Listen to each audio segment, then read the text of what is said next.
Welcome to my opening day spring training report for the Arizona Diamondbacks. Got an opportunity to go down there and check it out. Took one of my Sierra Ambers that I brewed. You can check those out at my Bartenders Brewers Guild page and see how that was made. But here we are down at the ballpark. There we see the Rockies. This is a joint facility. This is a good look at Salt River Field down at Talking Stick. Where possible, I'm going to let the sound run through, sounds of the game. This is the third year, I think. And we're going to be sitting right over there where that couple is right now. That's some tall grass, man. It's going to be comfortable. Right there. We're going to be sitting right there.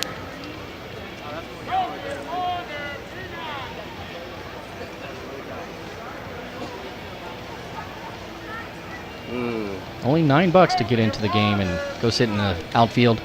Now, here we get to the first part where it's just voiceover, and that's because there's some music playing in the background, and I don't know why, but apparently YouTube doesn't like it whenever musical performances encroach on my life experience, and they blame me for stealing somebody else's copyrights. So for some reason, they'll shut down all of the sound on a page.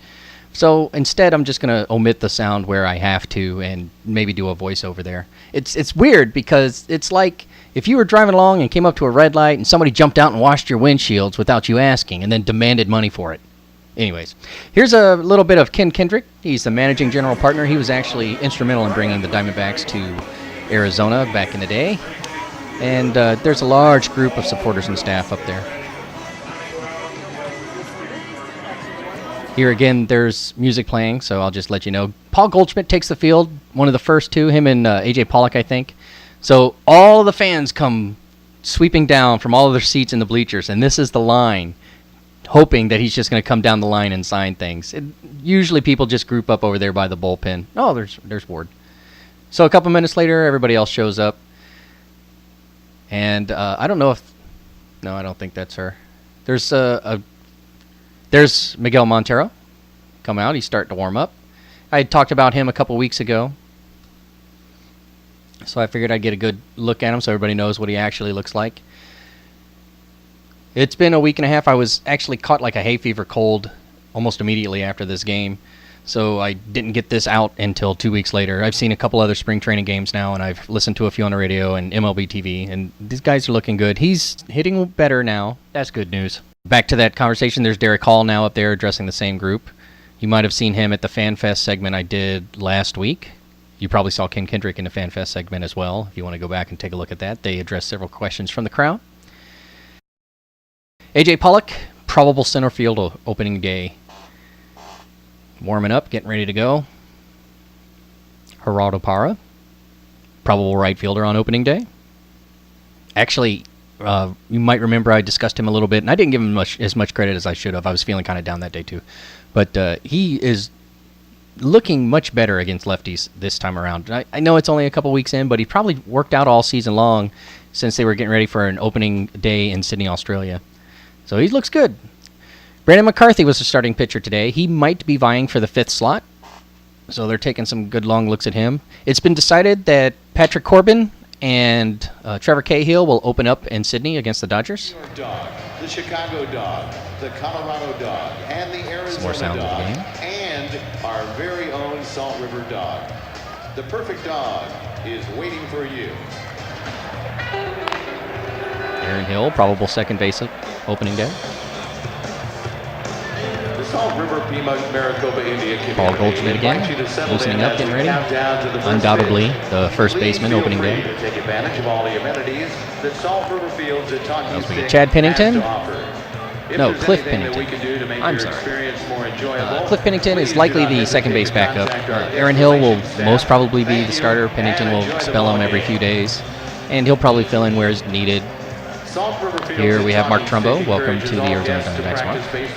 Probable left fielder opening day. Made a great dive, very first out of the game. You'll see it in a few minutes. My camera work, well, you won't see it as well as I would have liked. My camera work was a little off. But he made the first out of the game. McCarthy playing a little long ball too. He's warming it up. And he has a tall, skinny drink of water. Sinker ball.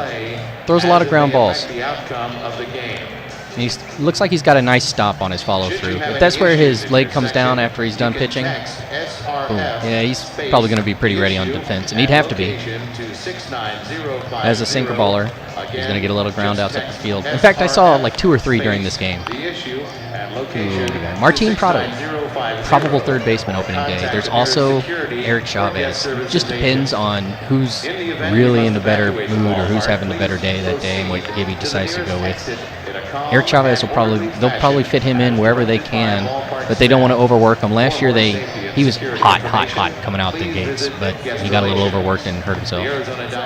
Baxter, and guess what? There's some music playing in the background, so I'm sorry, no sounds from the game.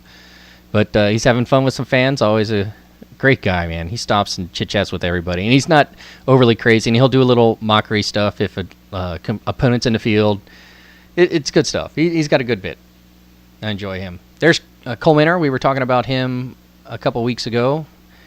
And the way the bullpen's been looking for the last couple weeks, as I've gotten down there to the ballpark and checked him out, it looks like he's probably going to settle into that long relief / mid relief role that we were talking about before and not be starting. But that's fine because he's so good at it. And he's taking his time signing some autographs. As you can see, he's a fan favorite as well. I think those kids were waving down Baxter.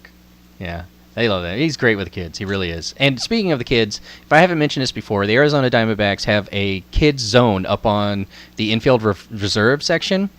That's a $15 seat. I think it's $9 up there. It depends. And students get in for $5.